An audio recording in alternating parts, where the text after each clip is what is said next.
तो परम कृपालु त्रिलोकीनाथ त्रिभुवन के गुरु भगवान शंकर ने इस रुद्र गीत का उपदेश प्रचेताओं को दिया और साथ ही साथ ये मंगलमय आशीष भी दिया कि स्तोत्र का जप करने से, और ये स्तोत्र मंत्र स्वरूप है, इसका मनन करने से और इसके अनुरूप भगवत आराधन करने से शीघ्र ही भगवान तुम पर प्रसन्न होंगे, अपना कृपा प्रसाद तुमको प्रदान करेंगे। और इस स्तोत्र के आरंभ में 10 श्लोकों में यहां भगवान वेदव्यास कह रहे हैं, 10 श्लोकों में महादेव बस भगवान को प्रणाम करते हैं। प्रणाम प्रणाम प्रणाम, आपको बार बार नमस्कार नमस्कार नमस्कार नमस्कार। और यही मंगलाचरण की सबसे श्रेष्ठ, सबसे सुंदर और सबसे पवित्र विधि है। देखो, हमारे हृदय में इस बात का दृढ़ निश्चय हो जाना चाहिए, हमको इस सिद्धांत में पूरी श्रद्धा, पूरी निष्ठा, पूरी आस्था हो जानी चाहिए कि सब मंगलों का मूल भगवान है, भगवान का नाम है, भगवान का रूप है, भगवान के चरण है। हम नित्य प्रति यही कहकर तो मंगलाचरण करते हैं, नमामि राधा चरण सकल मंगल को का। श्री प्रिया जी के चरण क्या है? कि सकल मंगल को कारण। प्रिया जी का स्वरूप कैसा है? चिंतामणि प्रणमताम।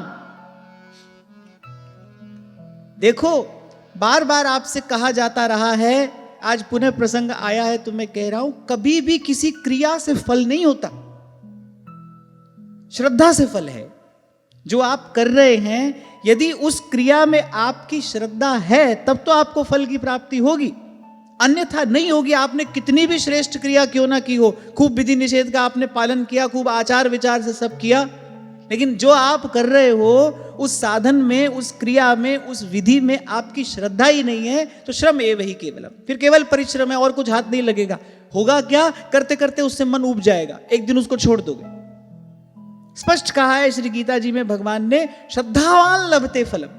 भगवान ने कहीं नहीं कहा क्रियावान लभते फलम, जो विधि जानता है उसको फल मिलता है। भगवान ने कहा श्रद्धावान लभते फलम, इसको श्रद्धा है उसको फल मिलता है।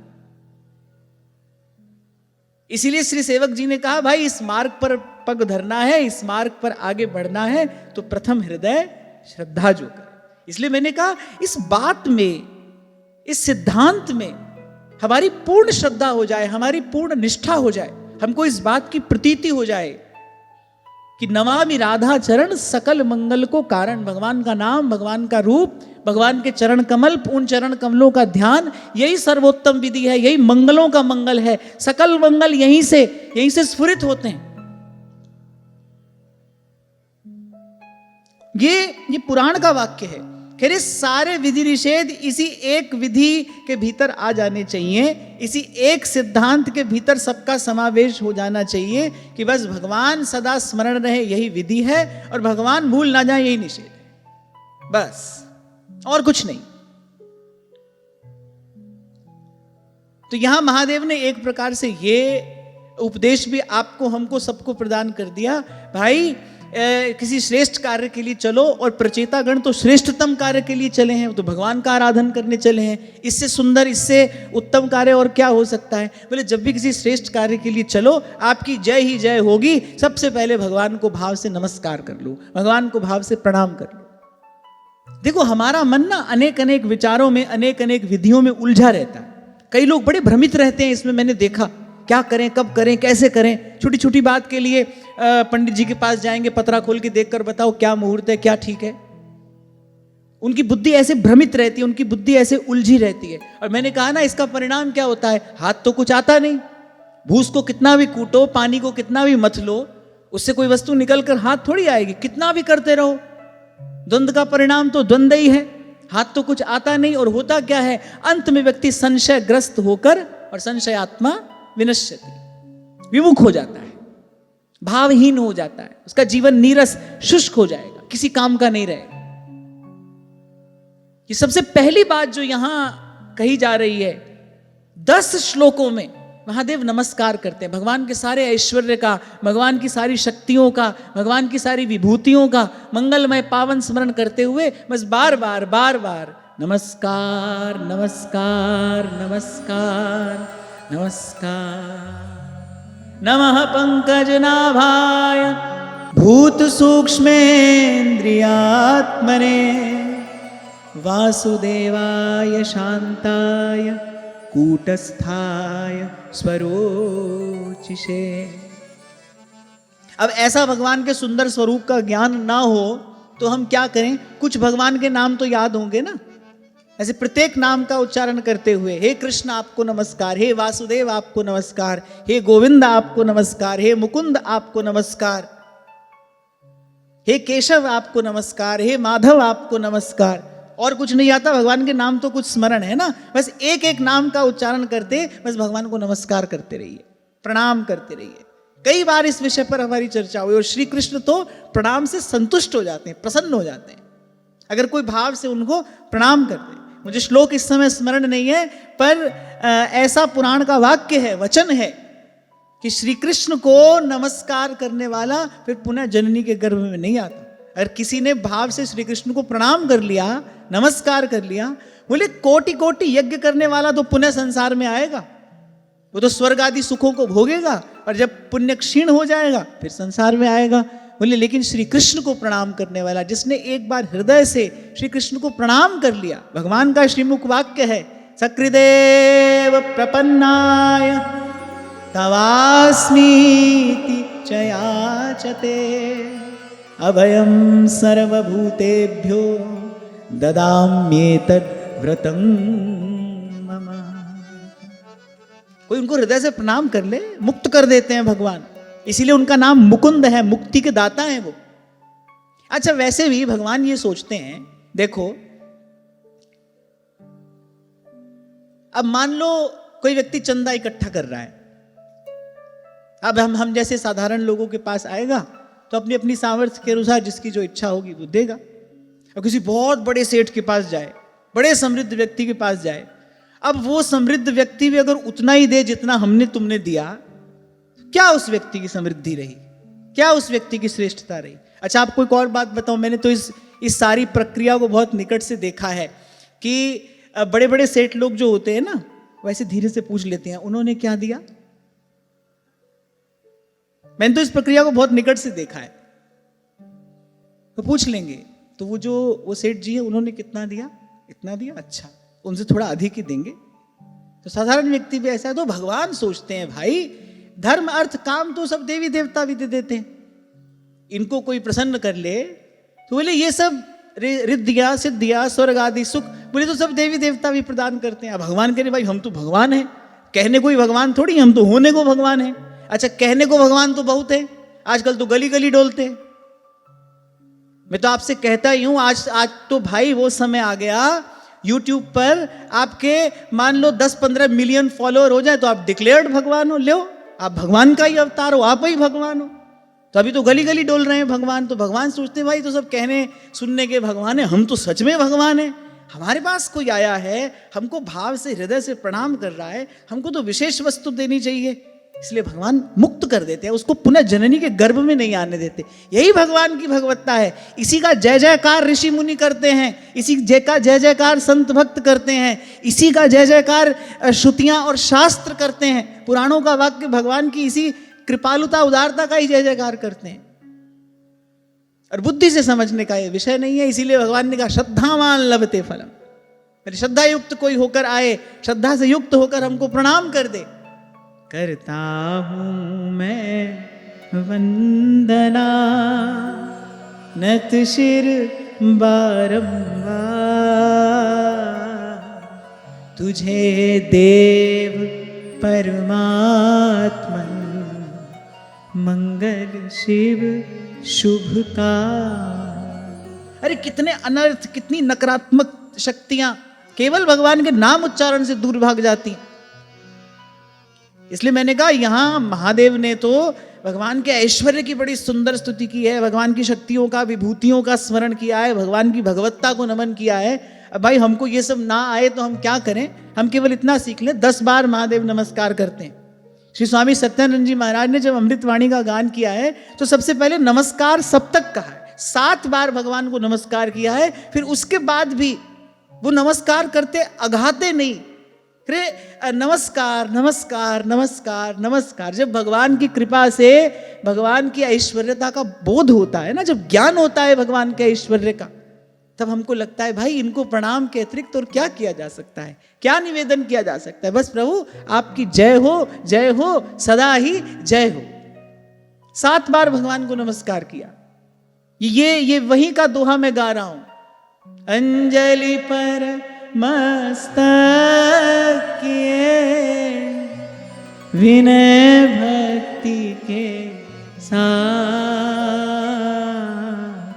नमस्कार मेरा तुझे होए जग के नाथ। भक्ति भाव शुभ भावना मन में भर श्रद्धा से तुझको नमो मेरे राम हुजूर। और वैसे भी मुझे लगता है कि इस प्रणाम की विधि में आत्मा का सुख छुपा है। आत्मा प्रसन्न होती है भगवान को प्रणाम करके। सदा आपसे कहता हूं, जीव का विशुद्ध स्वरूप क्या है? जीव भगवान का दास है, जीव प्रभु का सेवक है। सेवक भाव में भरकर स्वामी को नमस्कार करे, इसमें सेवक का सुख है, इसमें सेवक का आनंद है। तो हृदय से, भाव से, श्रद्धा से भरकर भगवान को नमस्कार करने से आत्मा संतुष्ट होती है, प्रसन्न होती है। आप में एक पवित्रता का संचार होता है। केवल ऐश्वर्य के ही नहीं, भगवान सकल माधुर्य के, भगवान सारी पवित्रता के, भगवान सारी सकारात्मकता के, सब प्रकार के मंगलों के, कल्याण के मूल हैं। तो इसलिए मैंने कहा इस बात में, इस सिद्धांत में हमारी निष्ठा हो जाए। हाँ, यही भागवत धर्म है और यही सब धर्मों में सर्वोपरि धर्म है। यही भागवत धर्म है भाई। अब हम भगवान के शरणागत हैं, अब हम श्री हरि के शरणागत हैं। अब प्रभु का ध्यान, प्रभु के नाम का कीर्तन, प्रभु के स्वरूप का ध्यान, बस यही हमारे लिए एकमात्र विधि है। हमको जो भी करना है बस भगवान नाम का स्मरण करते हुए करना है, प्रभु के चरणों का ध्यान करते हुए करना है।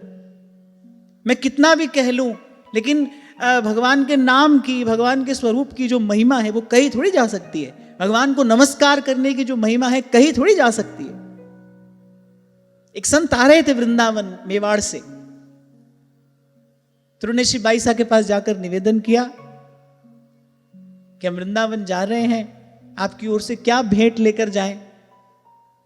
होता है ना, अपने यहां से कोई आता हो वृंदावन तो कहा जाता है कि अच्छा चलो हमारी ओर से आप ये लेते जाइए, हमारी ओर से आप ये लेते जाइए, प्रभु को निवेदन करना है। तो उन संत ने कहा कि भाई साहब वृंदावन जा रहे हैं, आपकी ओर से क्या भेंट लेकर जाएं। तो उन्होंने तो सोचा ये राज रानी है तो पट्ट महिषी है, कुछ सोना चांदी मणि माणिक, कुछ सुंदर वस्त्र आभूषण ठाकुर जी के लिए भेजेंगी। भाई साहब अपने भाव में बैठी थी, पास में एक तारा रखा था। जैसी संत ने कहा वृंदावन जा रहे हैं, आहा, बस वो रोम रोम पुलकित हुआ। एक तारा उठाया, उन्होंने पूछा क्या लेकर जाएं। मारो प्रणाम बाके बिहारी जी, मारो प्रणाम बाके बिहारी जी। और आपको मैं एक बात और बता दूं, आप कुछ भी ले जाओ पर जो प्रसाद है ना वो तो प्रणाम का फल है। जो प्रसाद मिलता है ना वो प्रणाम से मिलता है। आप सोचो आप सब कुछ ले जाओ भगवान के पास, प्रणाम ना करो, आपकी विधि अपूर्ण है, आपको कुछ नहीं मिलेगा। जो बीच में वो प्रकृति है ना वो कुछ भगवान तक जाने ही नहीं देगी। आप सब कुछ ले जाइए, आप प्रणाम ना करिए, आप कुछ न ले जाइए, केवल प्रणाम करिए। और भगवान कह रहे हैं अभयम सर्वभूतेभ्यो ददाम्येतद् व्रतम मम। किसकी महिमा है? प्रणाम की महिमा है, नमस्कार की महिमा है। मैंने तो अपने ही जीवन में देखा भाई, कभी कभी बस कोई भाव से आपको नमस्कार करके आपके हृदय से शुभकामना, शुभाशीष खींच लेता है। वो खींच लेता है आपके हृदय से मंगल कामना। आप बाध्य हो जाते हैं आशीर्वाद देने के लिए।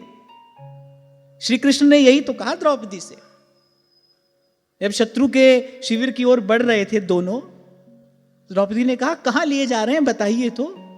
बोले पितामह के शिविर में जाना है। अच्छा और करना क्या है? बोले बस केवल प्रणाम करना, बस। आप आधी रात के समय, रात्रि का अंतिम प्रहर, आप इस समय मुझे पितामह के शिविर में केवल प्रणाम कराने के लिए लेकर जा रहे हैं। अच्छा वो दिन भी बड़ा विकट था, क्योंकि पितामह ने प्रतिज्ञा कर रखी है कि कल संध्या होने से पूर्व मैं एक पांडव का वध कर दूंगा। और द्रौपदी जानती है वो एक पांडव कौन होगा। तो सभी चिंतित हैं, और तो और स्वयं द्वारिकाधीश भी आज तो चिंतित हैं, क्योंकि भाई दोनों ओर भक्त खड़े हैं।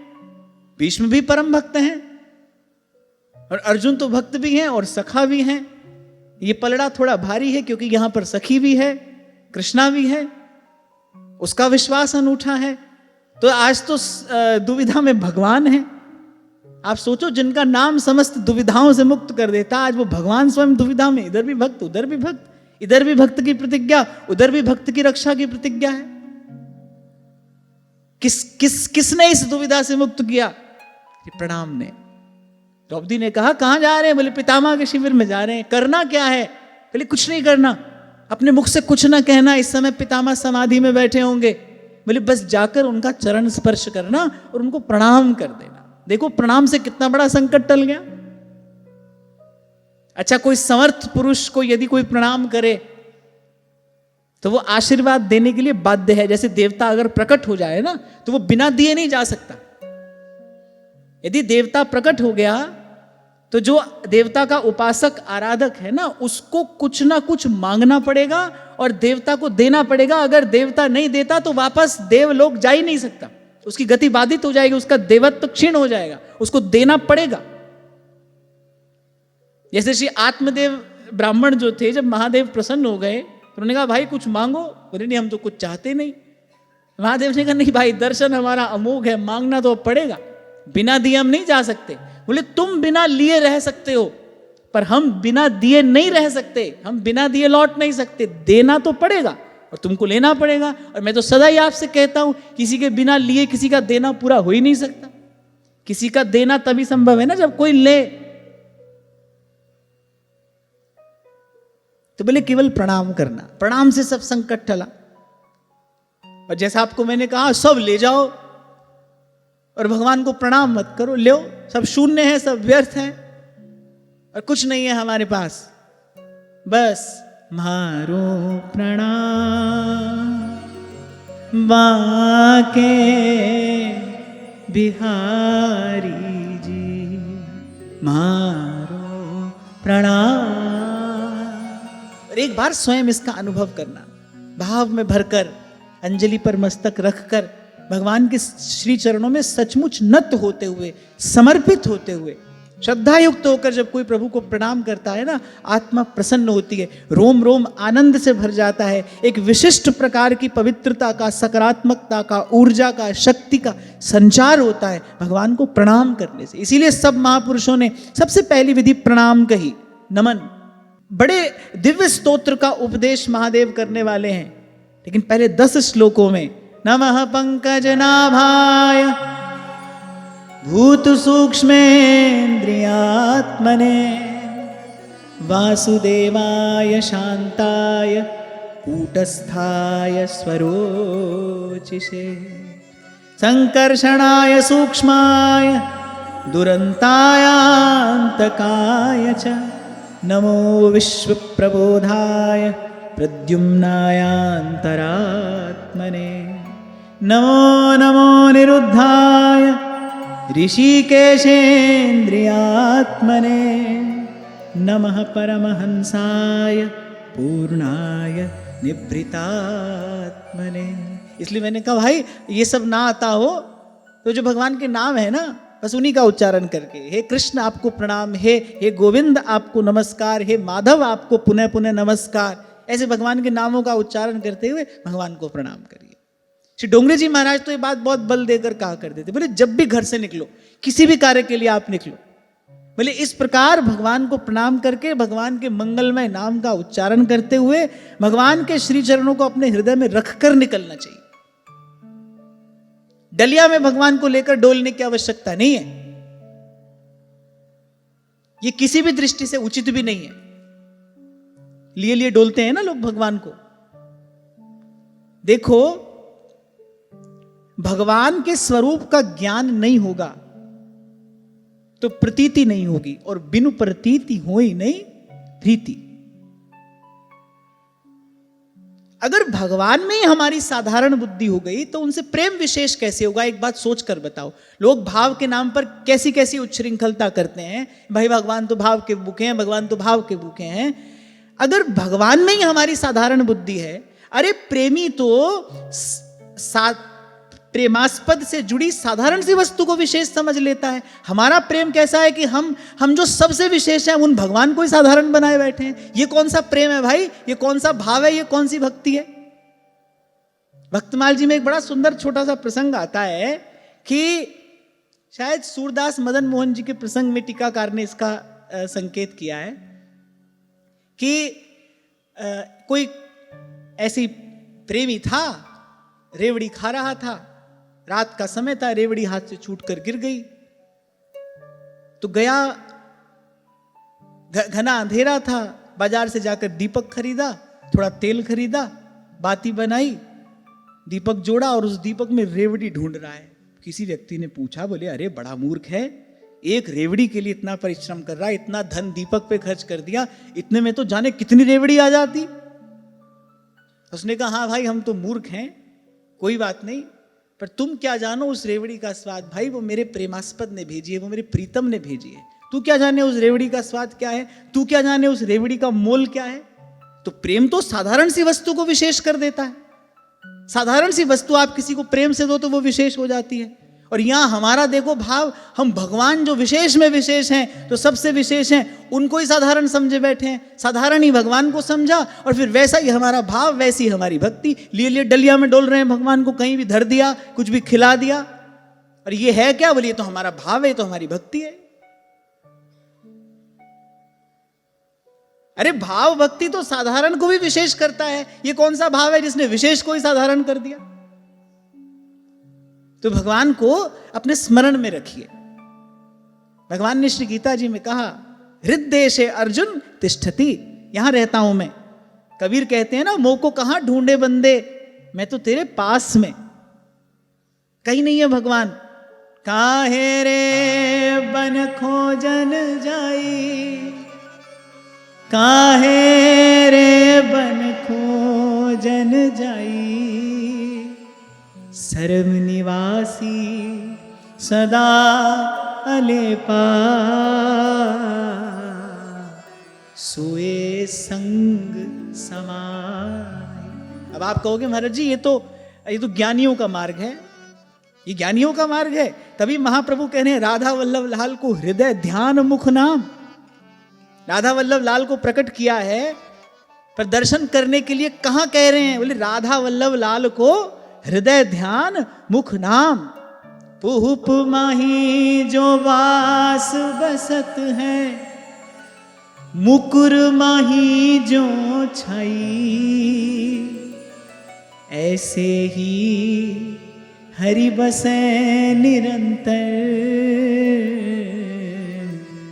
घट ही खोजो भाई। फिर कहते बाहर भीतर एक है जानो, एक गुरु ज्ञान बताई। सूरदास जी तो कहते भाई मिलवो नैनन ही को नीको। वो तो कहते ठीक है बाहर आपका दर्शन हो रहा है, बड़ी कृपा है, पर मिलवो नैनन ही को नीको। वो जो आप हमारे हमसे हृदय मंदिर में मिलते हैं ना, भगवान कौन है? भगवान हृदयेश्वर है। भगवान के अनंत नाम आपने सुने होंगे, कहीं भी भगवान को मंदिरेश्वर कहा गया है? कहीं नहीं कहा है? कहीं खूब पोथी पन्ना पलटो, थोड़े बहुत तो हमने पलटे ही हैं, कहीं भगवान को मंदिरेश्वर नहीं कहा। हृदयेश्वर हरि हृदय बिहारी, मोर मुकुट पीतांबर धारी, बिनती सुनिए नाथ हमारी, बिनती सुनिए नाथ हमारी। हृदयेश्वर हरि हृदय विहारी। और भगवान की श्रीमुख वाणी है, भगवान कह रहे, अपना पता भगवान बता रहे हैं, कह रहे हृदय से अर्जुन तिष्ठति। तभी बार बार आपसे कहता हूं, जब तक बाहर की दौड़ समाप्त नहीं होगी, भले आप किसी भी वस्तु के लिए दौड़ रहे हो, तब तक उर अंतर में वो प्रकाश, वो अनुभूति संभव नहीं। और उसके बिना ना आज तक किसी को विश्राम मिला, ना मिल सकता है, ना मिल सकता है। तो भगवान को स्मरण में रखिए।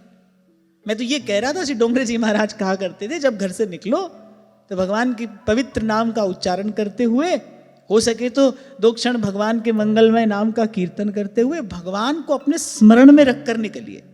स्मरण में रहे भगवान। आपको पता है 8 प्रकार के भगवत विग्रह होते हैं। भगवान की जो मूर्ति है वो 8 प्रकार की होती है।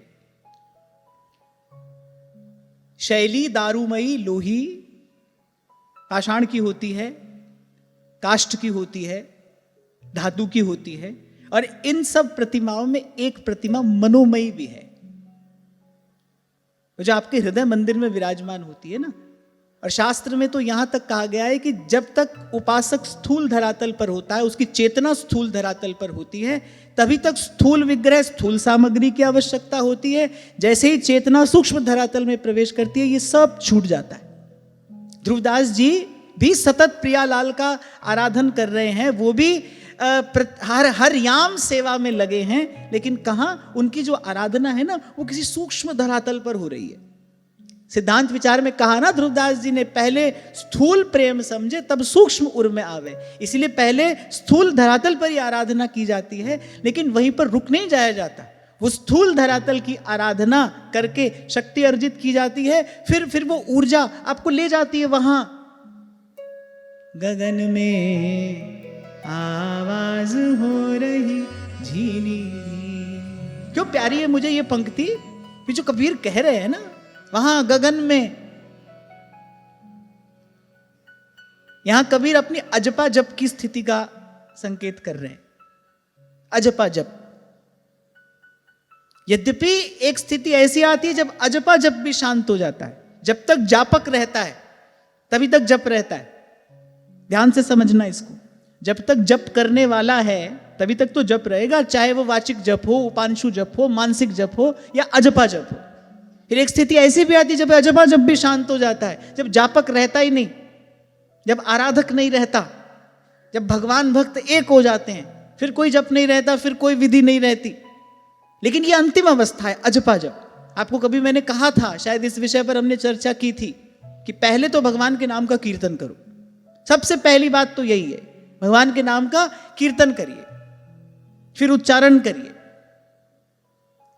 फिर उपांशु जप हो जिसमें केवल ईशत ओंठ हिलते हैं, उसके बाद मानसिक जप है, उसके बाद अजपा जप है। पर स्वामी जी महाराज ये अमृतवाणी में कहते कि अजपा जाप भीतर हो शांत। एक समय ऐसा आता है जब अजपा जप भी नहीं रहता, क्योंकि तब जापक ही नहीं है, दूसरा कोई है ही नहीं, एक हो गए, जानत तुम्हें ही हो जाए। आज पता नहीं प्रभु की क्या इच्छा है, पर ये जो सब आज कहा सुना जा रहा है ना, ये क्या है? ये भगवान को नमस्कार करने का प्रसाद है। जब नमस्कार किया जाता है ना, प्रणाम किया जाता है, आप देखो जिन जिन को भगवान का दर्शन हुआ, अब जब प्रभु को देखा तब तो कुछ कहने में नहीं आता, तब तो कुछ कहने में आता नहीं। बालक ध्रुव ने कितनी कठिन तपस्या की, लेकिन जब नारायण का दर्शन हुआ, अब तो नन्ना सा बालक देख ही रहा है, मन में तो इच्छा हो रही है भगवान की स्तुति करूं, पर कुछ कर नहीं पा रहा है, तो क्या बस ऐसे हाथ जोड़े खड़ा है, नमस्कार किया। जैसे नमस्कार किया, नारायण प्रसन्न हुए, अपने शंख का स्पर्श कराया ध्रुव जी के कपोल से, सारा ज्ञान स्फुरित हो गया।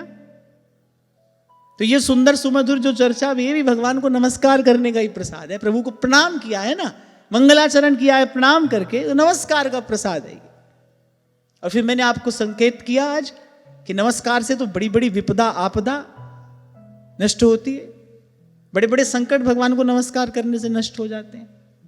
किसी सामग्री की आवश्यकता नहीं है, किसी मुहूर्त की आवश्यकता नहीं है। और मैं तो कहता हूं इसी विधि को सिद्ध कर लीजिए, सदा इसी भाव में ही रहिए, इसी भाव में रहिए। तुद आगे अरदास हमारी, जी जंत सब तेरा, कह नानक सब तेरी वड्याई, कोई नाम ना जाने मेरा। मुझे तो ऐसा लगता है कि पूरी श्री गुरु वाणी में, समस्त गुरुओं की वाणी में ये जो एक भाव है ना, ये उनका हार्द है। वो इसी भाव में स्थित हैं, इसी भाव में। जो करावे सोई करना, जो करावे सोई करना, नानक दास तेरी सरना। प्रभु डोरी हाथ तुम्हारे, प्रभु डोरी हाथ तुम्हारे, प्रभु डोरी हाथ तुम्हारे। मैं तो आपसे बार बार कहता हूं भाई, संतों की वाणी मंत्र है। सेवक जी महाराज कहते हैं ना, जपत हरिवंश, और हरिवंश वाणी करे, केवल हरिवंश नाम का है नहीं, हरिवंश वाणी का भी जप करता हूं मैं। जपत हरिवंश, हरिवंश वाणी। ऐसे संतों की जो वाणी है ना, ये मंत्र स्वरूप है। इसीलिए आपसे कहता हूं, जब मैं संत वाणी गाऊं तो उच्च स्वर से गाया करो। और विगत सत्र में तो हमने इसी भाव पर खूब चर्चा की। समझ आए नहीं आए, ये पवित्र शब्द है, इनका गान करिए, इनकी ऊर्जा प्रकट होगी। गाओ। जो करावे सोई करना, जो करावे सोई करना, जो करावे सोई करना, जो करावे सोई करना, नानक दास तेरी सरना। प्रभु डोरी हाथ तुम्हारे, प्रभु डोरी हाथ तुम्हारे, प्रभु डोरी हाथ तुम्हारे, प्रभु डोरी हाथ तुम्हारे, प्रभु डोरी हाथ तुम्हारे। जो करावे सोई करना, जो करावे सोई करना, जो करावे सोई करना,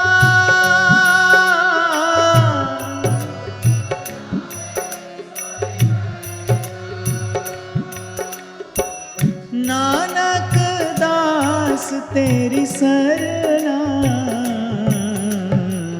प्रभु डोरी हाथ तुम्हारे, प्रभु डोरी हाथ तुम्हारे, प्रभु डोरी तुम्हारे, प्रभु डोरी हाथ तुम्हारे, प्रभु डोरी तुम्हारे। तो मैं तो कहूंगा कि ये विधि सिद्ध कर लीजिए, इसी भाव में सदा सदा स्थिर रहिए, स्थित हो जाइए इसी भाव में, इसी नमस्कार के भाव में। भाव समर्पण है, नमस्कार उसकी मुद्रा है, उसकी अभिव्यक्ति है। नमस्कार के मूल में जो भाव है ना, वो समर्पण है। ये जो प्रणाम है, ये उस समर्पण की अभिव्यक्ति है, एक्सप्रेशन। जैसे मां बालक का कपोल चूम लेती है, वो उसके वात्सल्य की अभिव्यक्ति है। ऐसे जो ये नमस्कार है, ये समर्पण की अभिव्यक्ति है। बड़ी सुंदर बात श्री हरिराम व्यास जी लिखते हैं, जब प्रबोधानंद जी महाराज का सुयश व्यास जी गाते हैं ना, तो कहते हैं प्रबोधानंद से कवि थोरे। अच्छा, श्री महाप्रभु जी की आज्ञा थी श्री प्रबोधानंद सरस्वती पाद को कि आप कभी ये प्रकट नहीं करेंगे कि आपका गुरु कौन है। आपने हमसे वस्तु पाई है, लेकिन ये बात आप कहीं प्रकट नहीं करेंगे। क्यों? क्योंकि तुम सन्यासी, हम हैं गेही। इससे शास्त्र मर्यादा का अतिक्रमण होता है। Exceptions are always there. अपवाद हर समय होता है। कभी कभी कोई स्थिति अपवाद स्वरूप होती है, तो ये तो अपवाद स्वरूप घटना घटी। लेकिन श्री महाप्रभु ने कहा कि यदि ये बात प्रकट होती है तो आने वाले समय में कुछ लोग इस स्थिति का दुरुपयोग कर सकते हैं, तो इसलिए आप इसको अप्रकट रखिए। हमने आपको वस्तु दी, आपने ले ली, बस। किसी से कहने सुनने की आवश्यकता नहीं है। तो श्री प्रबोधानंद सरस्वती पाद ने भी वृंदावन महिमामृतम में कहीं भी स्पष्ट रूप से न कहकर अप्रत्यक्ष रूप से महाप्रभु का स्मरण भी किया, प्रणाम भी किया। श्री व्यास जी ने जब प्रबोधानंद सरस्वती पाद का सुयश गाया, क्योंकि व्यास जी ने सब भक्तों का यश गाया, तो जब श्री प्रबोधानंद सरस्वती पाद का यश व्यास जी गाते हैं तो कहते हैं प्रबोधानंद से कवि थोरे। और अंत में व्यास जी क्या कहते हैं, बड़ी चतुराई से कहते हैं, बोले हित हरिवंश ही प्रति कर जोरे। बोले प्रबोधानंद सरस्वती पाद ने महाप्रभु के प्रति बोले दोनों हाथ जोड़ दिए, अर्थात उनके चरणों में समर्पण कर दिया। प्रणाम के मूल में जो भावना है ना, वो समर्पण है। प्रणाम उसकी अभिव्यक्ति है। इसीलिए मैंने कहा प्रणाम सर्वोत्तम विधि है। अरे जिसने भगवान के चरणों में सच्चे हृदय से समर्पण कर दिया, उसको द्वार द्वार भटकने की क्या आवश्यकता है। और जो अभी आपसे मैंने कहा कि साधारण व्यक्ति तो साधारण वस्तु देता है, अब बड़ा समृद्ध व्यक्ति होगा तो वो तो अपने स्टेटस के हिसाब से देता है ना, वो किस तरह का व्यक्ति है उस हिसाब से वो देगा। और मैंने तो आपसे कहा, मैंने तो भाई बहुत निकट से देखा है, पूछ लेते हैं लोग, अच्छा उन्होंने कितना दिया, फिर उनसे बढ़कर देते हैं, उनसे बढ़ चढ़ कर देते हैं। हमारा बढ़ चढ़ कर नाम हो। ऐसी भगवान को भी जब कोई सच्चे हृदय से नमस्कार करता है ना, तो भगवान समझते हैं भाई साधारण वस्तु तो सब दे देते हैं इनको, मेरे पास ऐसा क्या है जो किसी के पास नहीं है। भगवान सोचते हैं मेरे पास ऐसा क्या है जो किसी के पास नहीं है।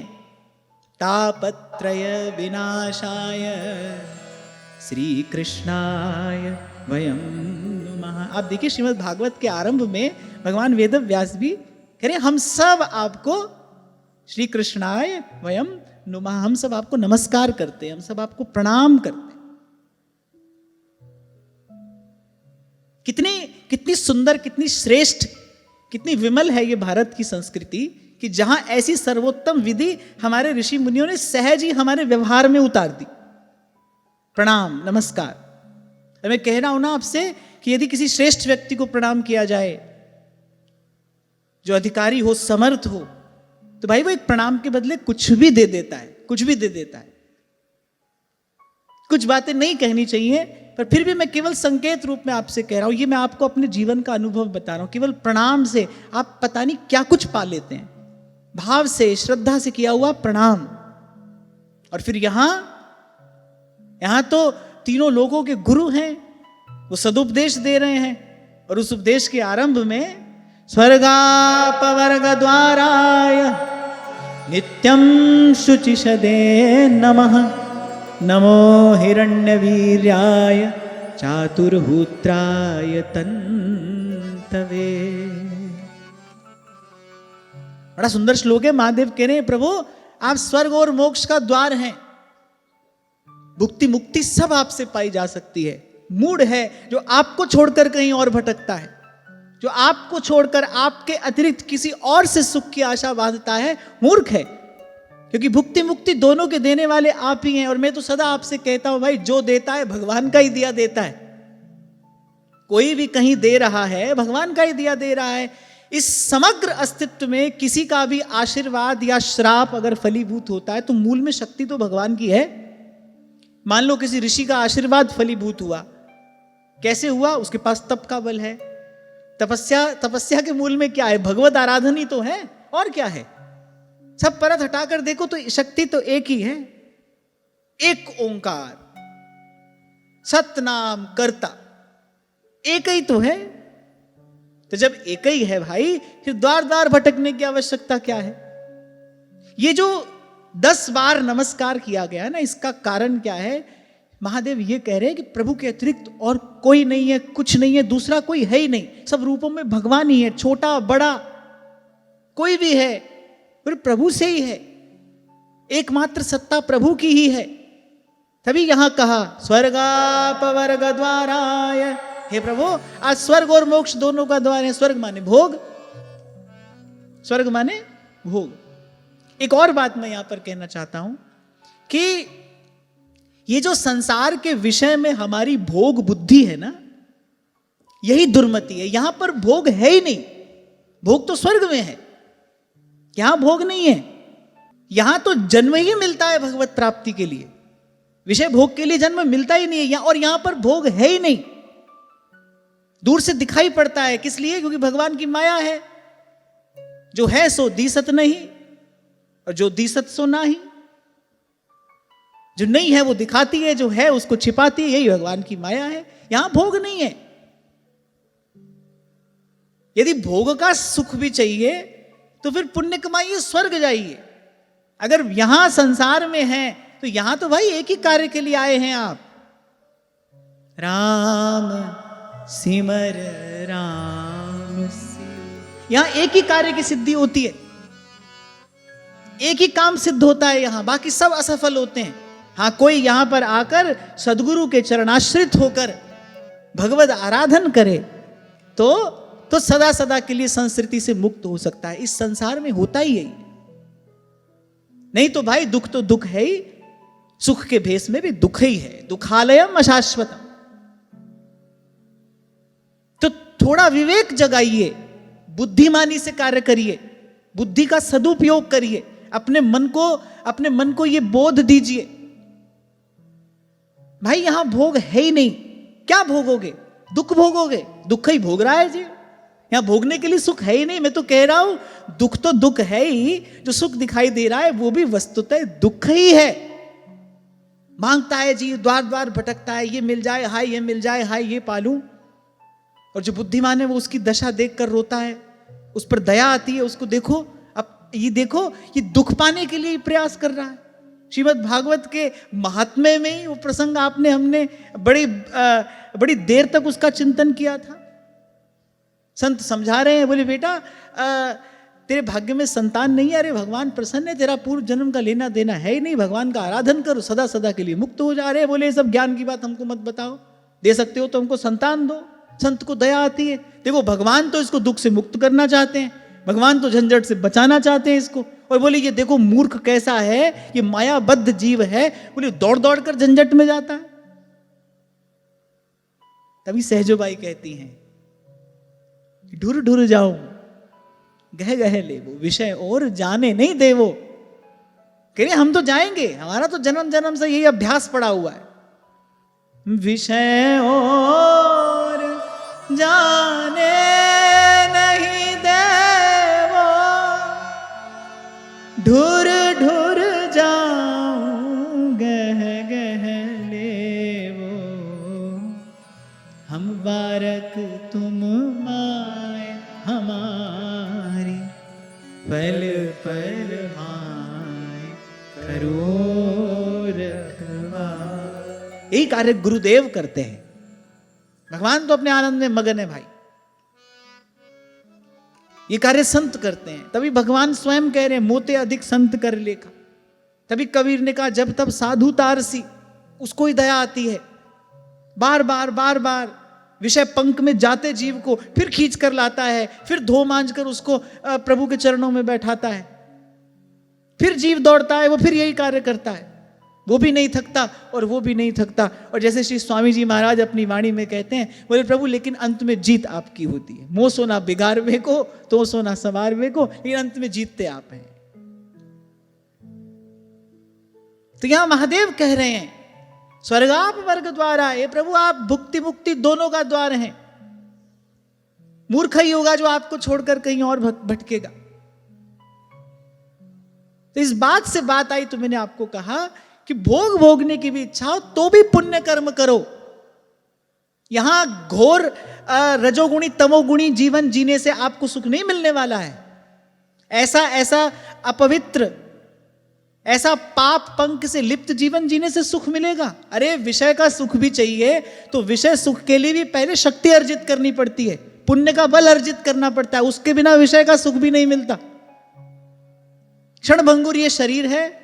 आगे आप प्रहलाद जी के प्रसंग में श्रवण करेंगे, प्रहलाद जी महाराज कहते हैं, बोले पहले एक क्षणभंगुर शरीर है और उसमें भी व्याधि मंदिरम, कितने रोगों का घर है। बोले कोई मूर्ख ही होगा जब यहां सुख की कल्पना करेगा। जिसकी बुद्धि मारी गई है, समय ने जिसकी मति मार दी है, काल दंडले काहू न मारा, समय जब दंड देता है तो बस मति भ्रष्ट कर देता है। फिर जिसकी मति मारी गई है ना, वही यहां पर सुख की आशा लगाएगा, वही यहां पर सुख की कल्पना करेगा। यहां कहां से सुख आया? विषय का सुख भी अगर चाहिए भाई फिर स्वर्ग जाओ। स्वर्ग जाने के लिए पुण्य करना पड़ेगा, पुण्य बल अर्जित करना पड़ेगा, यज्ञ करो, सत्कर्म करो, अनुष्ठान करो, मंत्र आदि का जप करो, देवी देवताओं की आराधना करो, जाओ स्वर्ग, वहां पर सुख भोगो। कम से कम एक दुर्मति तो अपने विवेक को जगाकर नष्ट करो। यहां सुख नहीं है भाई, यहां नहीं है।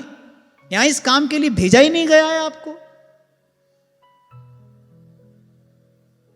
यहां तो भारत भूमि पर, वैसे तो इस पृथ्वी पर जो मनुष्य होकर आया है, पर उसमें भी अहो हमीशा किमकारि शोभनम प्रसन्न येषां स्विदुत स्वयं हरि यैर्जन्म लब्धम नृषु भारताजिरे मुकुंद सेवौपैकम स्पृहाहिनः।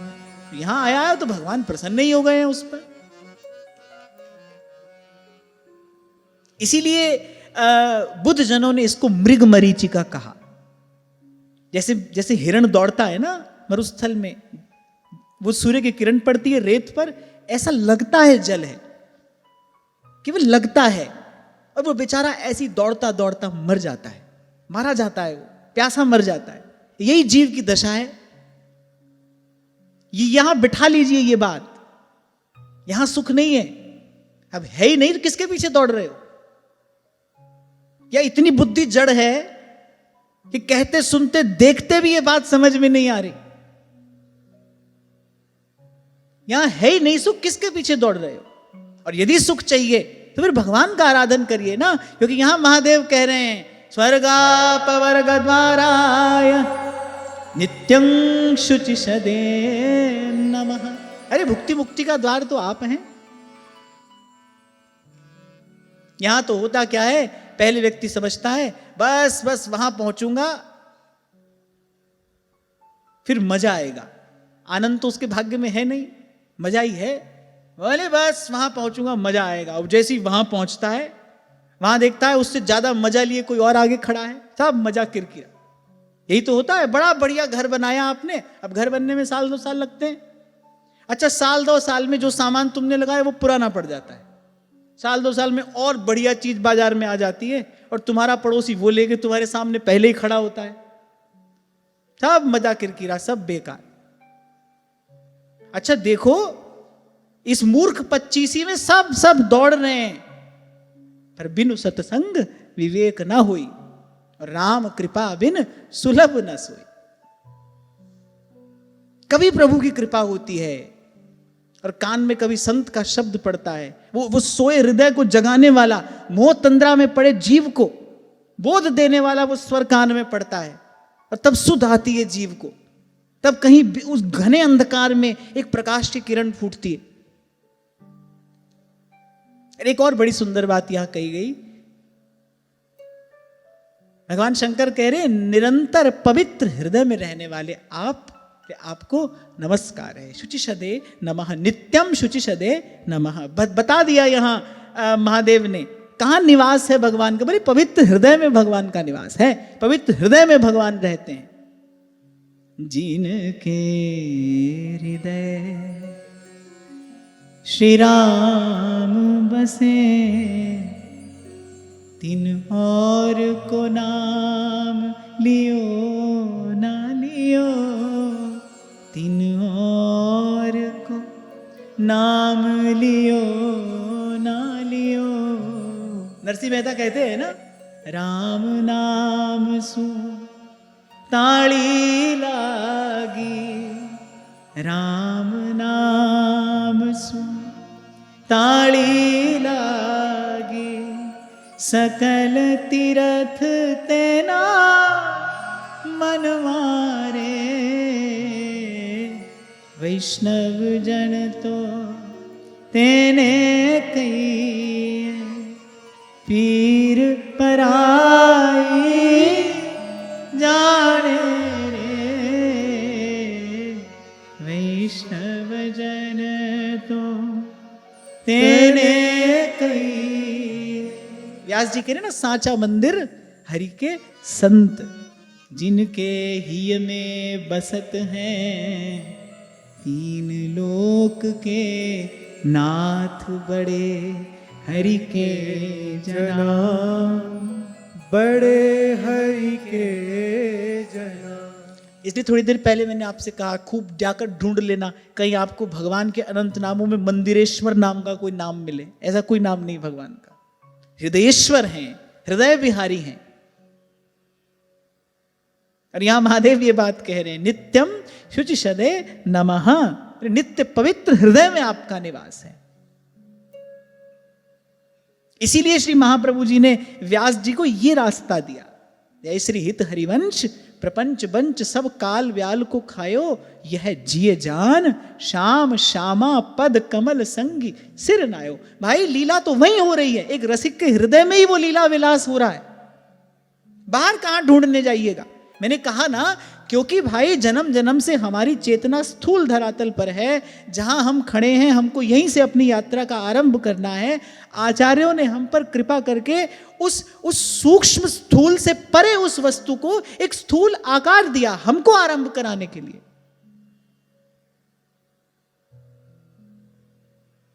पहली पुस्तक जो बच्चे के हाथ में दी जाती है, उसमें लिखा रहता है अनार। कोई पूर्ण ज्ञान नहीं है वो केवल उस आकार से वो परिचय कराने की एक विधि है।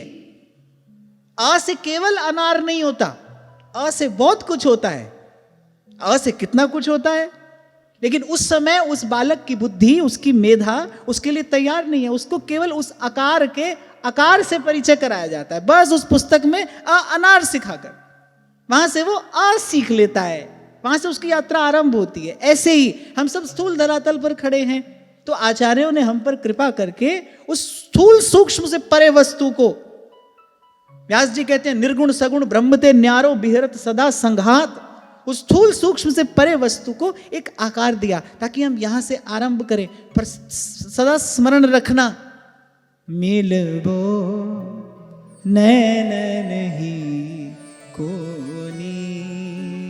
अरे उपासना की सिद्धि तो ये है, जब आंख खुली हो तो नेत्र प्रेमावेश के कारण ऐसे सजल हो कि सामने जो भगवत विग्रह है उसका दर्शन ना होता हो, और जैसे ही नेत्र मुंदे बस तैसे ही राधा वल्लभ लाल को हृदय ध्यान मुखना, हृदय ध्यान मुखना। इसलिए गत सत्र में मैंने आपसे कहा था, आज फिर कह रहा हूं, ये एआई का प्रयोग करके ऐसे ऐसे भगवान के चित्र बना बनाकर, छवियां बना बनाकर प्रसारित की जा रही है। इसमें कभी मत उलझना, इसमें उलझने की आवश्यकता नहीं है। आचार्यों ने जिन स्वरूपों को दुलराया है, उन्हीं का ध्यान करिए, उन्हीं का दर्शन करिए, उन्हीं की सेवा करिए। और हमारे महाप्रभु जी ने तो स्पष्ट आज्ञा दी है, राधा वल्लभ लाल को हृदय ध्यान मुख नाम। आचार्यों ने जो स्वरूप आपके हमारे हाथ में दिया, उसी का ध्यान करिए, उसी को लाड लड़ाइए, दुलराइए, वहीं से आगे बढ़ना है हमको। इतुत पांव न दे, यही बात तो श्री नेही नागरीदास जी महाराज कह रहे, पगडंडी गाड़ी गहे, और इतुत पांव न दे, नागरीदास सांची कहे, बोले वस्तु घनेरी ले। ऐसे पिछले कुछ दिनों में देखने में आए, ऐसे बड़े चटकीले मटकीले चित्र, सब देवी देवताओं के बना बनाकर, भांति भांति के चित्र। फिर मैंने पूछा इनका ये क्या है भाई, ये कौन बना रहा है? तो बोले ये सब AI का प्रयोग करके ये सब बनाए जा रहे हैं और खूब उनका प्रचार हो रहा है। तो बिल्कुल ऐसा नहीं करना। हमको हमारे आचार्यों ने जो स्वरूप दिया है, हमको उसी का दर्शन करना है, उसी का ध्यान करना है, हृदय मंदिर में उसी को बिठाना है, हमको वहीं से आगे बढ़ना है। ये जो सब है ना भाई, ये तो विकृत मानवीय बुद्धि की उपज है। ये जो दिन रात भोग परायण जीव हैं, जो शरीर के सुख से अधिक कुछ और जानते मानते ही नहीं, क्योंकि ये सब जो किया जा रहा है शरीर के सुख के लिए तो किया जा रहा है। इससे कोई आध्यात्मिक उन्नति होने वाली हो तो बताओ।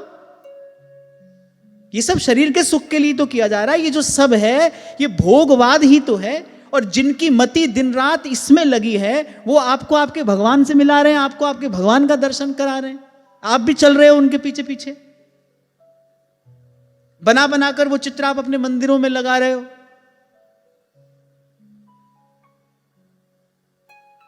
अरे राधा वल्लभ लाल हैं, कुंज बिहारी हैं, राधा रमण लाल हैं, राधा गोविंद देव जी हैं, गोपीनाथ हैं, मदन मोहन हैं, गोवर्धन नाथ हैं। आचार्यों ने प्राणपन से इनको दुलराया है, इनकी सेवा की है। आपके हमारे हाथ ये संपत्ति दी है, हमको यहां वहां देखने की कोई आवश्यकता नहीं है।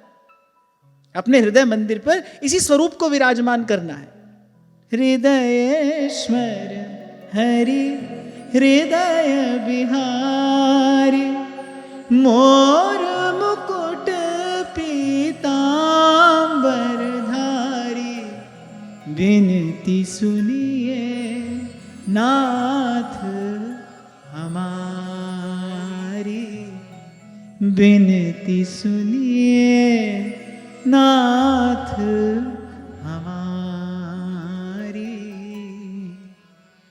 तो मैं ये कह रहा था कि आनंद तो तब है जब आंख खुली हो तो सजल नेत्र के कारण सन्मुख खड़े श्री विग्रह का दर्शन ना होता, और जैसे ही नेत्र मुंदे हृदय में उस दिव्य रूप की स्फुरना हो जाए।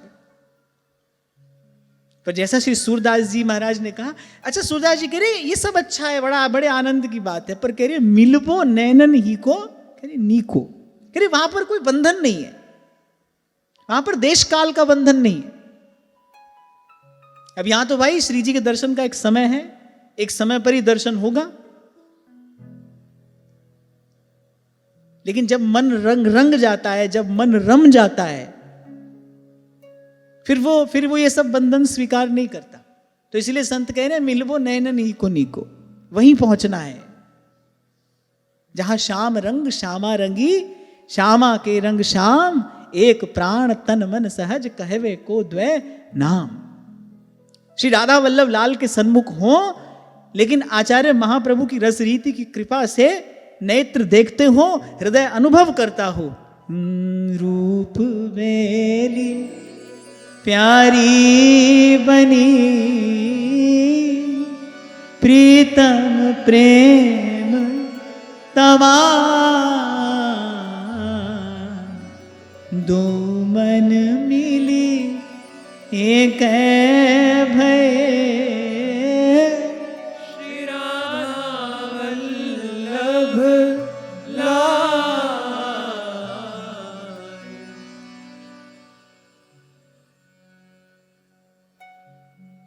तो कहा प्रभु भुक्ति मुक्ति का द्वार भी आप हैं, और सदा पवित्र हृदय में निवास करने वाले वही आपका निवास स्थान है, वहीं आप रहते हैं, वहीं आपका अनुभव होता है। इसीलिए कबीर कहते जब तब साधु तारसी,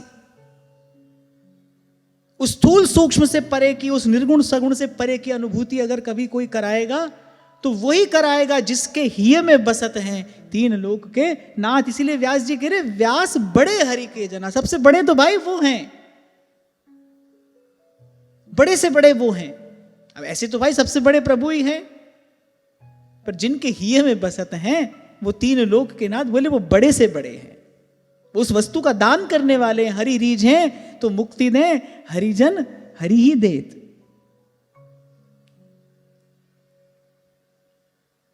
तो कहा कि प्रवृत्त की सिद्धि भी आप ही से है प्रभु, निवृत्त की सिद्धि भी आप ही से है। देवता पितर इन सब के आराधन के मूल में एक तत्व जो है वो केवल आप ही हैं। तो जैसा मैंने कहा ना, ये 10 श्लोकों में सबसे पहले महादेव ने 10 बार नमस्कार किया, लेकिन उन्होंने 10 श्लोकों में कहा क्या, ये कहने का प्रयास किया, ये बोध दिया प्रचेताओं को कि सब रूपों में भगवान ही है, भगवान के अतिरिक्त कोई दूसरी वस्तु नहीं है, वही आराध्य हैं, वही एकमात्र इष्ट हैं, वही आराध्य हैं, वही उपास्य हैं। इसलिए जहां से आज चर्चा आरंभ हुई, मैंने आपसे कहा इस बात में हमारी निष्ठा हो जाए, इस बात में हमको दृढ़ विश्वास हो जाए। नमामि राधा चरण सकल मंगल को काम। आप देखो, जिस सागर को बिना सेतु के लांग सके ना राम, लांग गए हनुमान उसी को लेके राम का नाम। प्रभु का नाम लेकर हनुमान जी एक छलांग में वहां पहुंचे। क्या है? नाम की निष्ठा है। कोई और विधि निषेध जीवन में रहा ही नहीं, रहना ही नहीं चाहिए। एक वैष्णव के, एक भगवत उपासक के जीवन में इन सब का क्या काम है भाई? अरे सब मंगलों का मूल हमको गुरु कृपा से प्राप्त हुआ, भगवान नाम हमको मिल गया। अब तो नाम वाणी जहां और श्याम श्यामा तहां। तो कहा प्रभु प्रवृत्ति की गति भी आप ही हैं, निवृत्त की गति भी आप ही हैं। जैसे कहा कि भुक्ति और मुक्ति दोनों के ही देने वाले आप हैं। और यहां तो मैं एक बात और कहूंगा, चलो मान लो अभी मन चित्त इतना शुद्ध नहीं हुआ, अभी मन ये बात स्वीकार नहीं करता कि हमको केवल भगवान ही चाहिए, किसी और सुख की भी कामना है, तो भी कम से कम यहां वहां तो मत भटको, आराधना भगवान की ही करो, भगवान नाम का ही आश्रय लो, भगवान के ही चरण कमलों का ध्यान करो, उन्हीं चरण कमलों का पूजन करो, उन्हीं की सेवा करो। और ये हमारा तुम्हारा बताया हुआ सिद्धांत नहीं है। तुम त्रिभुवन गुरु वेद बखाना, आन जीव पा